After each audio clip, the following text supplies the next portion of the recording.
오늘 말씀의 제목은 모든 혈육이 나와 예배하리라입니다. 우리는 선교에 대한 사명이 있는 교회입니다. 특별히 모든 민족이 구원을 얻기를 하나님이 바라신다는 것을 알고 있습니다. 이것은 구약 성경부터 계속해서 우리들에게 가르치고 있는 내용입니다. 심지어 창세기에서부터 이 모든 민족이 구원을 얻을 것을 약속하고 계십니다.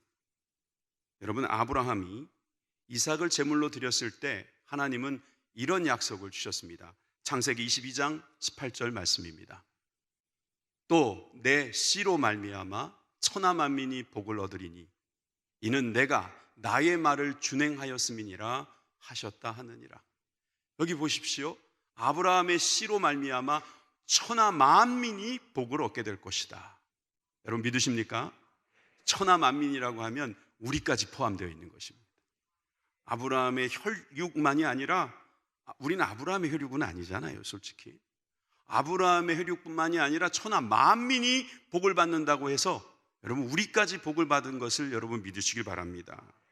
아브라함의 후손 중에 메시아가 나와서 그 그리스도로 인하여서 그리스도를 믿는 자마다 구원을 얻는 그런 놀라운 복을 우리가 받았습니다. 솔로몬도 그가 하나님께 드리는 성전에서 이렇게 기도하고 있는 것을 볼 수 있습니다. 열왕기상 8장 41절에서 43절을 여러분 마스크는 끼셨지만 큰 소리로 읽으시길 바랍니다. 시작. 또 주의 백성 이스라엘에 속하지 아니한 자 곧 주의 이름을 위하여 먼 지방에서 온 이방인이라도 저희가 주의 광대한 이름과 주의 능한 손과 주의 펴신팔의 소문을 듣고 와서 이 전을 향하여 기도하거든 주는 계신 곳 하늘에서 들으시고 무릇 이방인이 주께 부르짖는 대로 이루사 땅의 만민으로 주의 이름을 알고 주의 백성 이스라엘처럼 경외하게 하옵시며 또 내가 건축한 이 전을 주의 이름으로 일컫는 주를 알게 하옵소서. 아멘. 이방인까지도 주님의 거룩한 전에서 예배할 그 날이 올 것이라고 솔로몬도 고백하고 기도하고 있는 모습을 볼 수 있습니다. 뿐만 아닙니다. 여러분 잘 아는 이사야도 유다 왕 우시아가 죽던 해에 그는 예언을 통하여 우리에게 말하고 있습니다. 이 말씀에서 우리는 예언자로서의 그의 사명을 볼 수 있는데 바로 메시아가 오신다는 사실이고 그 메시아가 하시는 일에 대해서 우리에게 말씀해 주고 있다는 사실을 압니다. 이사야 7장 14절에는 처녀가 잉태해서 아들을 낳을 것이다 라고 말했으며 이사야 9장 6절에서 7절에는 하나님의 아들이 아기로 탄생할 것이다, 그가 또 구원자로 설 것이다 라는 내용을 말씀해 주고 있습니다. 이사야 56장에서는 뿐만 아니라 53장에서는 고난의 종이 오셔서 그 고난을 이기시고 우리를 구원하실 것이다, 그런 내용을 말씀해 주고 있습니다. 여러분, 이사야 이 귀한 말씀에는 열방이 구원을 얻게 될 것이다 라고 하는 내용이 나오는 것이죠. 여러분, 우리가 읽은 본문은 이사야 66권의 가장 마지막 챕터입니다. 66장. 성경이 66권으로 되어 있죠. 그런데 이사야도 66장으로 되어 있다는 게 참 재밌지 않습니까? 구약이 36권으로 되어 있죠. 이사야도 39장까지는 매우 구약적입니다. 40장에 들어와서 갑자기 희망적인 메시지가 나오는 이 특징들을 여러분 이미 알고 계실지라 믿습니다. 그런데 여러분, 이 이사야 66장 이 마지막 이 구절에서 우리에게 주시는 말씀은 바로 열방이 주께 나올 것이다, 그들이 예배할 것이다, 그들에 대한 구원에 대한 계획을 주님께서 말씀하고 계십니다. 여러분, 오늘 우리가 이 말씀을 함께 듣는 시간이 되기를 바랍니다. 하나님의 계획은 간단하게 이야기하면 역시 심판입니다. 그리고 구원입니다. 하나님의 심판과 구원이 바로 하나님의 계획입니다. 언젠가는 심판하실 것이다. 그리고 그들을 구원하실 것이다. 여러분, 구원과 심판과 구원이 바로 하나님의 계획인데 하나님께 오지 않는 자는 심판을 받을 것이고 하나님께로 오는 자는 구원을 받겠다라고 하는 이 복음적인 메시지를 우리 모두가 함께 들어야 합니다. 여러분, 많은 열방들이 역겨운 죄를 짓습니다. 많은 사상과 많은 행동으로 잘못된 죄를 짓고 있습니다. 오늘 본문 18절을 한번 여러분 읽어보십시오. 18절입니다. 내가 그들의 소위와 사상을 아노라. 여러분, 여기에 소위, 행동을 말하는 것이죠. 사상, 생각을 말하는 것입니다. 사람들의 행동과 생각을 보니 결국은 심판을 받을 수밖에 없다. 그런 말씀을 하고 계시는 것입니다. 우리들의 악한 행위, 우리들의 악한 생각 때문에 우리는 심판으로 밖에 갈 수 없는 존재들인데, 여러분 그 앞절에 16절을 보십시오. 16절엔 더 잘 나와 있습니다.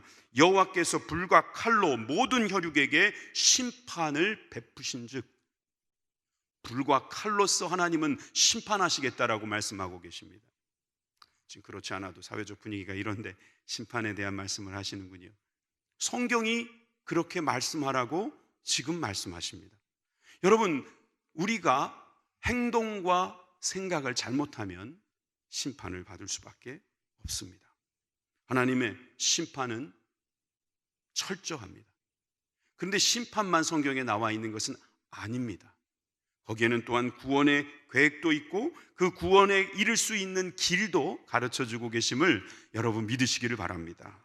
하나님의 영광을 보여주실 거라고 말씀하십니다. 아까 보았던 18절 말씀을 다시 한번 보십시오. 18절에 보니까 때가 이르면 열방과 열족을 모으리니 그들이 와서 그의 영광을, 나의 영광을 볼 것이다.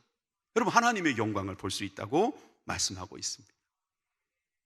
여러분, 우리는 행동과 생각이 잘못돼서 심판을 받을 수밖에 없는 존재이지만 하나님께서 열방과 열족을 주님께서 모아주셔서 열방의 구원을 이루어 주시겠다고 하신 계획을 여러분 믿으시길 바랍니다. 열방을 부르시는 하나님, 그 하나님께서 하시려는 이 계획 속에서 우리가 할 일은 무엇인가도 오늘 이 시간 깨닫게 되기를 간절히 바랍니다. 전 세계에 열방 중에 주의 복음이 전파되는 그런 놀라운 은혜가 있기를 바랍니다. 요즘 이 코로나 때문에 우리가 새로운 단어로 하나 알게 됐죠. 팬데믹, 대유행. 이게 뭐 창궐, 이 창궐이라는 말보다 더 영어가 더 이렇게 좀 새로워지니까 팬데믹이라는 말을 쓰더라고요. 대유행이다. 이 대유행이 사실 막 번져나가기 때문에 대유행이지요. 사실 이 그리스도의 복음이 번져나가서 여기까지 온 것이고, 또 우리를 통해서 누군가에게 또 번져나가는 하나님의 계획이 있다는 사실도 믿으시기를 바랍니다. 여러분, 오늘 우리는 짧게 네 가지로 나누어서 보려고 합니다. 첫째는 열방에 하나님의 영광이 전파될 것이다. 열방에 하나님의 영광이 전파된다는 말씀은 19절에 나와 있습니다. 19절을 함께 읽겠습니다. 시작. 내가 그들 중에 징조를 세워서 그들 중 도피한 자를 열방 곧 다시스와 뿔과 활을 당기는 룩과 및 두발과 야왕과 또 나의 백성 영성을 듣지도 못하고 나의 영광을 보지도 못한 먼 섬들로 보내리니 그들이 나의 영광을 열방에 선파하리라. 여러분, 징조를 세우신다고 말씀하십니다. 여기서 말하는 징조는 오트라고 히브리어에 나와 있습니다. 이 오트는 표지, 깃발이라는 뜻을 가지고 있습니다. 이사야의 처녀가 잉태하여 아들을 낳을 것이다 라고 할 때도 징조라는 말씀을 쓰고 있고, 또 19장 19절, 이사야 19장 19절에도 보면 애굽에 하나님의 제단이 세워질 것이다, 이게 징조가 될 것이다 라고 말하는 그때도 오트, 징조라는 말을 쓰고 있습니다. 이 징조는 예수 그리스도께서 오시는 그것을 말하는 것입니다. 예수님이 오시는 것이 징조가 되어져서 그 징조를 통하여서 열방이 구원을 얻을 길이 열린다고 성경은 기록하고 있습니다. 아까 우리 대표기도 하셨던 장로님께서 노뱀의 그 말씀을 인용했는데 바로 요한복음 3장 14절 15절에 나오는 말씀입니다. 함께 보십시오. 모세가 광야에서 뱀을 든 것 같이 인자도 들려야 하리니 이는 저를 믿는 자마다 영생을 얻게 하려 하심이니라. 여러분, 광야에서 놋뱀을 들었습니다. 이 놋뱀을 보는 것, 이것이 바로 징조를 보는 것이고, 그 징조를 통해서 믿는 자마다 구원, 영생을 얻게 해주시겠다고 하신 그 약속이 바로 오늘 우리가 보고 있는 이 약속인 줄 믿으시길 바랍니다. 여러분, 그 십자가의 징조, 그리스도의 징조, 그 징조가 바로 우리로 하여금 풍성한 은혜를 내려주실 것입니다. 구원받는 역사가 일어나게 할 것입니다. 다시 한번 19절을 보십시오. 19절에 보니까 징조를 세워서 그들 중에 도피한 자가 생긴다고 했습니다. 징조를 보고 도피하는 사람이 생긴다는 거지요. 그 도피한 자라는 말은 18절에 나오는 열방과 열족을 이야기하는 것입니다. 주님 앞으로 도망가는 자들을 이야기하는 것이지요. 이 사람들은 도피한 자라고 하는 이 표현이 멜레이템이라고 말하는데 살아남은 자라 그래요. Survivors, 살아남은 자. 여러 학자들이 그 살아남은 자를 그냥 말 그대로 살아남은 유대인들을 이야기한다라고도 말하지만, 대부분의 주석자들은 예수님을 믿고 주님께로 돌아온, 주님께로 나아간 열방들이 구원을 얻는다, 그렇게 해석을 합니다. 다시 말해서 주님께로 피난한 사람, 주님께로 피해간 사람, 도피한 사람, 그 사람이 구원을 받게 될 것이다, 그렇게 말씀하고 있습니다. 한번 정리합니다. 징조는 예수 그리스도시고, 그 징조를 보고 피난한 사람, 그것을 믿는 사람, 놋뱀을 본 것처럼 그것을 믿고 의지한 사람은 구원을 받는다고 우리에게 예언하고 있습니다. 여러분, 징조는 예수 그리스도이십니다. 여기에 대한 말씀이 이사야 45장에도 자세히 나와 있습니다. 이사야 45장 20절에서 22절 말씀 함께 보시겠습니다. 열왕 중에서 피난한 자들아, 너희는 모여오라. 한 가지로 가까이 나오라. 나무 우상을 가지고 다니며 능히 구원치 못하는 신에게 기도하는 자들은 무지한 자니라. 너희는 구하여 진술하고 또 피차 상의하여 보라. 이 일을 이전부터 보인 자가 누구냐? 예로부터 고한 자가 누구냐? 나 여호와가 아니냐? 나 외에 다른 신이 없나니 나는 공의를 행하며 구원을 베푸는 하나님이라. 나 외에 다른 이가 없느니라. 땅 끝의 모든 백성아, 나를 앙망하라. 그리하면 구원을 얻으리라. 나는 하나님이라, 다른 이가 없음이니라. 이방인들에게, 모든 백성들에게, 땅끝에 있는 주님의 백성들에게, 주님께 피난한 자들에게, 주님께 도피한 자들에게 주님께서 하나님 되어주시겠다고 말씀하고 계십니다. 이 말씀을 믿고 의지하는 저와 여러분들이 되기를 주님의 이름으로 축원합니다. 그 징조를 보아야 합니다. 예수님이 징조이십니다. 예수님께서 십자가에 못 박혀 돌아가신 것이 징조이고, 그 징조를 본 우리들은 살았습니다. 그래서 우리는 그 징조로 인하여서 예배자로 세워지게 된 것이지요. 그때에 우리로 하여금 하게 하신 일이 있어요. 그게 바로 또 19절에 또 나옵니다. 19절을 다시 한번 보겠습니다. 19절에 보니까 저기 중간부터 제가 읽을게요. 열방 곧 다시스와 뿔과 활을 당기는 룩과 및 두발과 야완과 또 나의 명성을 듣지도 못하고 나의 영광을 보지도 못한 먼 섬들로 보내리니, 우리를 보낸다고 하시는 거예요. 어디로 보낸다고 말하고 있어요? 열방, 즉 다시스, 뿔, 룻, 두발, 야완, 이런 섬들로 보내겠다는 것입니다. 우리를 보내겠다고 말씀하세요. 여러분, 우리가 보내짐을 당해서, 교회라는 뜻도 원래 보냈다 이런 뜻이거든요. 보내서 주님께서 하시려고 하시는 일이 바로 그들이 나의 영광을 열방에 선파하리라. 요즘 번역으로는 전파하리라. 여러분, 우리를 보내서 주님은 전파하시겠다고 말씀하고 계십니다.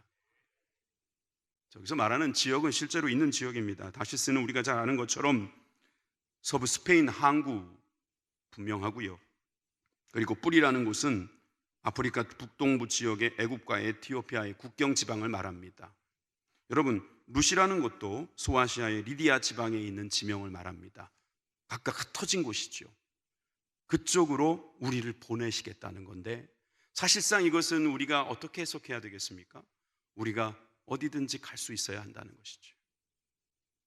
주님의 그 영광을 구하고 그 영광을 전파하기 위해서 그 일을 해야 한다는 뜻입니다. 그 일을 우리 교회가 맡아야 된다는 것이죠. 우리를 보내리니, 우리가 보내짐을 당하면 거기서부터 주님의 영광을 볼 수 있는 일이 열린다는 사실을 믿으시길 바랍니다. 하나님의 나라를 위한 선교에 우리가 동역하라는 말씀입니다. 하나님께서 우리가 하나님의 일을 하면 기뻐하실 것입니다. 여러분, 우리는 선교사가 되어야 됩니다. 여러분, 꼭 우리가 어떤 영어를 배우고 다른 나라 말을 배워서 선교사를 못하더라도 우리는 선교의 일을 할 수 있습니다. 그러면 선교사입니다. 여러분, 선교라고 하는 것은 거창한 것이 아닙니다. 아직 예수님을 모르는 사람에게 가는 것입니다. 그들에게 복음을 증거하면 그게 선교인 줄 믿으시길 바랍니다. 일찍이 우리 창림 목사님께서 우리 교회 영혼을 사랑하자는 표어와 국내 200교회, 해외 300교회를 세우자는 이 귀한 목표를 가지고 달려가셨습니다. 여러분, 그 일을 위해서 우리가 계속해서 해야 될 일은 나가야 되는 것이지요. 보내야 되고 우리는 이 일을 위해서 더욱 힘써야 될 줄 믿으시길 바랍니다. 그럴 때 그들이 나의 영광을 만민에게, 열방에게 선포하리라, 그 말씀이 이루어지게 될 것입니다. 두 번째로, 열방의 제사장이 될 것이다 말씀하고 계십니다. 열방에서 구원받은 백성들은 하나님의 친백성이 됩니다. 예수 그리스도를 징조로 보고 주님께로 피한 자들은 하나님의 친자녀가 될 것입니다. 그 사람들에게 하나님께서 허락하시는 것은 예배자로 세우는 일입니다. 예배를 드린다는 것은 예물을 가지고 나오는 것을 이야기하기도 합니다. 여러분, 구약의 백성들은 각자 하나님이 말씀하신 대로 예물을 준비해서 나갔습니다. 그 예물을 준비할 때에 하나님께서 가르쳐 주십니다. 오늘도 읽은 본문에서 보면 20절에 그 내용이 나옵니다. 20절 말씀을 보십시오. 나 여호와가 말하노라, 이스라엘 자손이 예물을 깨끗한 그릇에 담아 여호와의 집에 드림같이 그들이, 즉 누구겠어요? 그 징조를 보고 도피한 사람들, 즉 우리 같은 사람들이, 그들이 너희 모든 형제를 열방에서 나의 성산 예루살렘으로 말과 수레와 교자와 노새와 약대에 태워다가 여호와께 예물로 드릴 것이다. 여러분, 모든 형제를 열방에서 데리고 와서 예물로 드린다는 것이죠. 오늘 우리에게 처음 나오신 분이 없으니까 이 말씀 가지고 충격받을 분은 없습니다. 사람이 예물이 되는 것입니다. 근데 이 말씀은 사도 바울도 했던 말이죠. 로마서 15장 16절 말씀을 한번 보십시오. 로마서 15장 16절 말씀에도 그 말씀이 나옵니다. 이 은혜는 곧 나로 이방인을 위하여 그리스도 예수의 일꾼이 되어서 하나님의 복음의 제사장 직무를 하게 하사 이방인을 제물로 드리는 그것이 성령 안에서 거룩하게 되어 받음직하게 하려 하심이라. 여러분, 우리가 가장 귀한 예물은 무엇이냐? 이방인을 제물로 드리는 것입니다. 믿지 않는 영혼들을 주님께로 모시고 오는 것이죠. 데리고 오는 것입니다. 여러분, 이렇게 예배로 참석시키는 것, 그들을 전도해서 하나님께로 인도하는 것, 이것이 하나님께서 귀하게 받으시는 예물인 줄 믿으시기를 바랍니다. 코로나 때문에 지금 우리도 나오기 힘든데 이런 설교를 왜 꼭 지금 하십니까? 지금 해놔야 나중에 잘하지 않겠습니까? 여러분, 우리가 지금 이렇게 마음을 다지고 이 또한 지나갔을 때 돌아오게 될 하나님의 백성들을 지금부터 우리가 기도하고 더욱더 열심히 나아갈 수 있기를 바랍니다. 잠시 움츠리는 것입니다. 그러나 우린 다시 크게 도약할 것을 믿습니다. 그렇다면 오늘 이 말씀은 오늘 우리에게 미리 주시는 하나님의 축복의 말씀인 줄 믿으시길 바랍니다. 재밌는 말씀이 나옵니다. 20절에 보니까 말과 수레와 교자와 노새와 낙타라는 표현이 나옵니다. 모든 교통수단을 이야기하는 거겠죠. 교통수단, 그래요, 수단입니다. 수단. 하나님의 말씀에 거역되지만 않는다면 모든 수단을 다 동원해서 여호와께 예물로 드리라는 것입니다. 여기에는 우리의 물질이 들어갈 수도 있습니다. 우리의 몸이 들어갈 수도 있습니다. 우리의 시간이 들어갈 수도 있습니다. 우리의 모든 생각이 들어갈 수도 있습니다. 심지어 우리의 관계가 그 일로 인해서 막 힘들 수도 있습니다. 그렇지만 모든 수단과 방법을 다 동원해서 그 이방인들을 데리고 가는 것은 매우 의미 있는 일입니다. 왜냐하면 우리가 그 일로 부름을 받았기 때문이지요. 21절을 보십시오. 계속되는 21절을 보니까 나는 그 중에서 택하여 제사장과 레위인을 삼으리라 여호와의 말이니라. 원래 레위인이 제사장이 되는 것입니다. 그런데 하나님께서 우리를 제사장 삼으셔서 그 일을 하게 하시겠다고 말씀하고 계세요. 베드로전서 2장 9절의 말씀에도 나오지 않습니까? 오직 너희는 택하신 족속이요 왕같은 제사장들이요, 할렐루야, 거룩한 나라요 그의 소유된 백성이니 이는 너희를 어두운 데서 불러내어 그의 기이한 빛에 들어가게 하신 자의 아름다운 덕, 그 주님의 그 아름다운 덕을 전파하게 하려고 우리를 제사장 삼으신 줄 믿으시길 바랍니다. 여러분, 우리는 이 일에 하나님께 부름받은 사람들입니다. 선교와 전도의 제사장이 되시기를 주님의 이름으로 축원합니다. 세 번째로, 열방이 새하늘과 새 땅에서 예배하게 될 것이다. 여러분, 우리가 종말에는 새하늘과 새 땅에서 예배하게 될 것입니다. 오늘 신천지 들어오지 말라고 아웃 해놨는데 혹시 오신 분 계십니까? 지금부터 제가 하는 말씀 잘 들으시고 변화되시기를 바랍니다. 신천지에서는 새하늘과 새 땅을 마치 자기네들의 전유물인 것처럼 말하는데, 여러분, 새하늘과 새 땅, 이것은 주님께서 우리 모두에게 약속하신 것입니다. 믿기만 하면 모든 열방이 주님 앞에 나올 수 있다고 우리에게 말씀하고 계십니다. 22절을 보십시오. 나 여호와가 말하노라. 나의 지을 새 하늘과 새 땅이 내 앞에 항상 있을 것이니 너의 자손과 너희의 이름이 항상 있으리라. 여러분, 신천지가, 신천신지가 항상 있을 것입니다. 그리고 그 이름, 너의 이름, 우리의 이름이 항상 있을 거라고 말하고 계십니다. 14만 4천 명만 되는 게 아니에요. 14만 4천 명만 되면은 그 다음부터 커트해야 되는 거예요. 지난번에 신현웅 목사님이 와가지고 그런 이야기 하더만요. 신천지는 전도할 때도 사람 보고 전도한다고요. 일단 허리가 안 좋으면 안 된답니다. 나이가 드셔도 안 된답니다. 나이가 어려도 안 된답니다. 근데 그렇게 건강한 분들이 모여가지고 왜 이런 일을 만들어놨는지 모르겠습니다. 하나님은 그렇게 고르시지 않습니다. 하나님은 항상 계시고, 하나님은 항상 우리와 함께 하시고, 하나님은 모든 사람들에게 이 자비를 베푸시기를 원하고 계십니다. 여러분, 믿기만 하면 됩니다. 여러분, 거기 가서 되는 게 아닙니다. 믿기만 하면 되는 것입니다. 여러분, 우리 주님께서 우리에게 주신 이 새하늘과 새 땅에 대한 이 예언은 바로 모든 열방들에게 주신 말씀인 줄 우리는 믿어야 됩니다. 여러분, 23절을 함께 읽겠습니다. 23절은 함께 읽습니다. 시작. 여호와가 말하노라. 매 월삭과 매 안식일에 모든 혈육이 이르러 내 앞에 경배하리라. 여러분, 모든 혈육이라고 말했습니다. 모든 혈육에게 문이 열려 있습니다. 어디 14만 4천이라고 되어 있습니까? 여러분, 우리는 이 이사야의 말씀에서 하나님의 구원의 메시지를 들어야 합니다. 이사야 56장 6절에서 7절의 말씀도 잘 보십시오. 또 나 여호와에게 연합하여 섬기며 나 여호와의 이름을 사랑하며 나의 종이 되며 안식일을 지켜 더럽히지 아니하며 나의 언약을 굳게 지키는 이방인마다 내가 그를 나의 성산으로 인도하여 기도하는 내 집에서 그들을 기쁘게 할 것이며 그들의 번제와 희생은 나의 단에서 기꺼이 받게 되리니 이는 내 집은 만민이 기도하는 집이라 일컬음이 될 것임이라. 여러분, 만민이, 모든 민족이 활짝 문을 열었습니다. 어디 14만 4천을 그렇게 자꾸 이야기합니까? 이미 14만 4천 넘었잖아, 거기 지금. 그럼 전도도 안 해도 되겠네, 그냥. 말도 안 되는 그런 해석을 하는 사람들에게 우리는 빨리 나와야 합니다.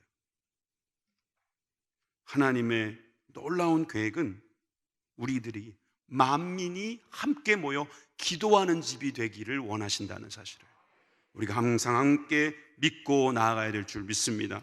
계시록의 말씀에도 이렇게 나와 있지 않습니까? 계시록 7장 9절에서 10절 말씀을 함께 읽습니다.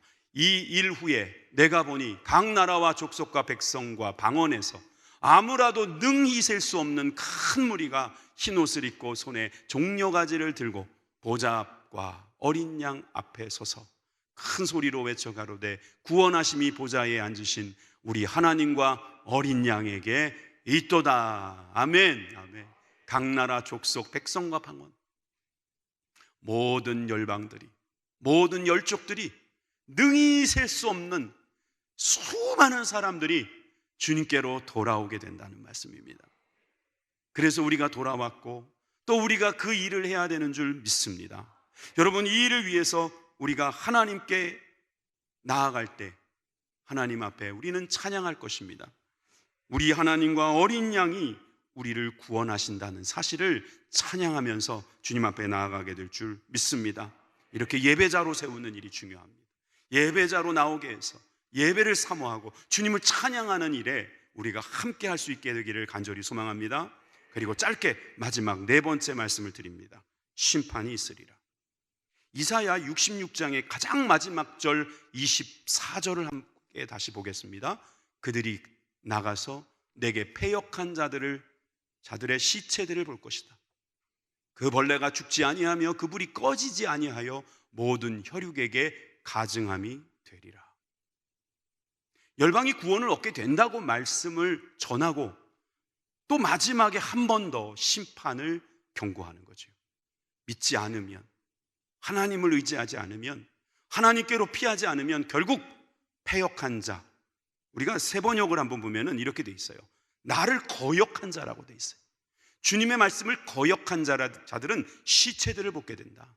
그들을 먹는 벌레가 죽지 않고 계속해서 먹는다는 거예요. 그들을 삼키는 불도 꺼지지 않는 영원한 불이라는 것입니다. 모든 사람들이, 여기서 모든 사람이라는 것은 다 해당되는 것입니다.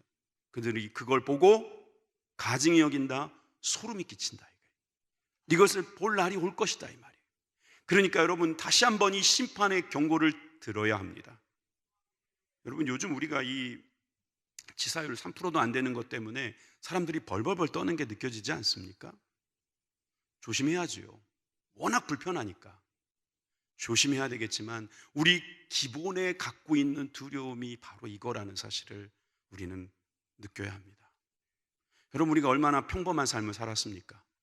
얼마나 안정된 삶을 살았어요. 그땐 몰랐지요.